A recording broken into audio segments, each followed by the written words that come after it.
This is not swastika, but this is the real one.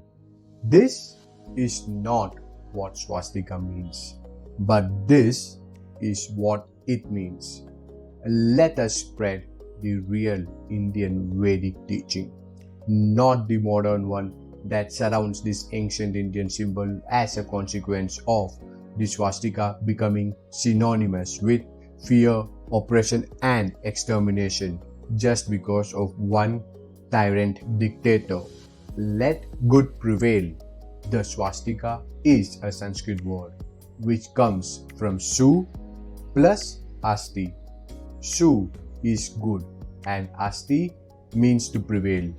This source and imagery can be traced back to the 5,000-year-old Indus Valley Sindhu-Saraswati civilization.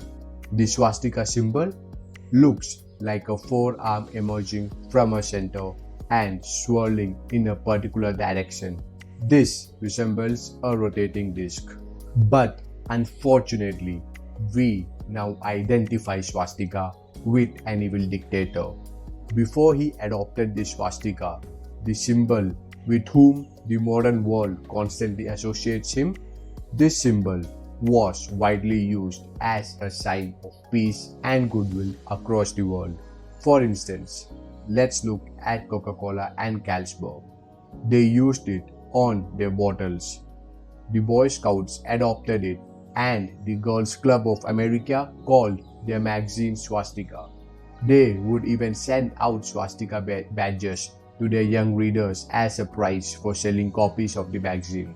Even in the book, The Swastika, A Symbol Beyond Redemption, Stephen Heller, a graphic designer in the United States, explains how the swastika symbol was widely used in the Western culture as an architectural theme in advertising and product designing. It was even used by the American military during the World War I, and it could be seen in RAF, that is RAF planes, as late as 1939. Most of these uses came to an halt in the 1930s as the Nazis rose into power in Germany, subsequently diminishing the real meaning of this ancient symbol. The Nazi adoption of swastika is based on the work of the 19th century German scholar who translated an old Indian literature and recognized connections between their own language and Sanskrit. They came to a conclusion that the Indians and the Germans shared a common ancestor, which they believed to be a white god-like warrior called the Aryans.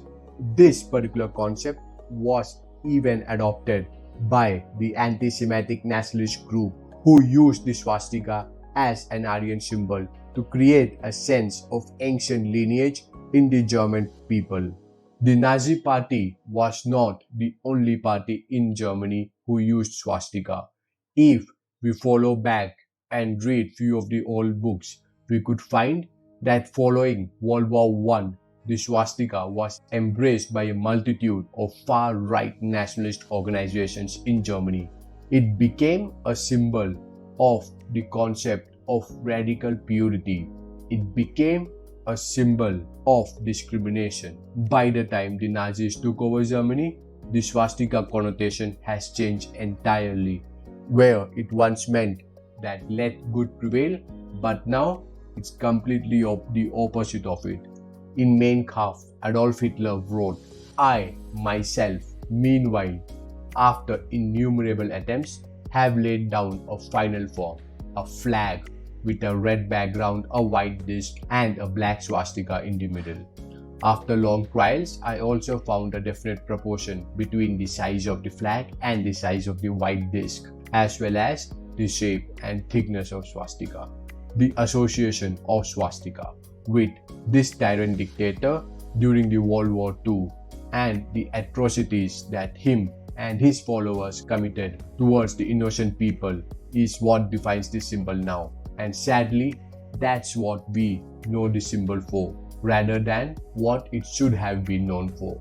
While religious festivals in India are incomplete without the swastika symbol, the same symbol is banned in many countries. Yes, you heard it right. The symbol of swastika is no more a term or a symbol that defines good, but now it is associated with the evil. Unfortunately, the abuse of the 25-year Nazi rule overweighs the much older and richer history of swastika. The history of swastika can be traced down to a highly evolved civilization in the Indian culture. Perhaps it is time for us to reclaim this symbol of love, brotherhood, and the swastika was never the symbol of fascism, and we should try to make this change. Let people know that what's the real meaning of our Vedic symbol is, and slowly but surely this message will overweigh the 25 years of cruelty that was done by the Nazi government using this symbol. Let us share the real meaning of swastika. That is, let good prevail. We can share this information with more people that we know about. And to do that, I will never say that you have to share my video. There are various other videos that do a way better job in explaining this whole event and will also give you a way better understanding of what swastika means. My purpose was just to introduce you to the fact that what swastika symbol really means and what we should do for it. So, do spread this information while you learn another important thing about the Vedic Indian culture. That is, why do Indians worship plants and trees?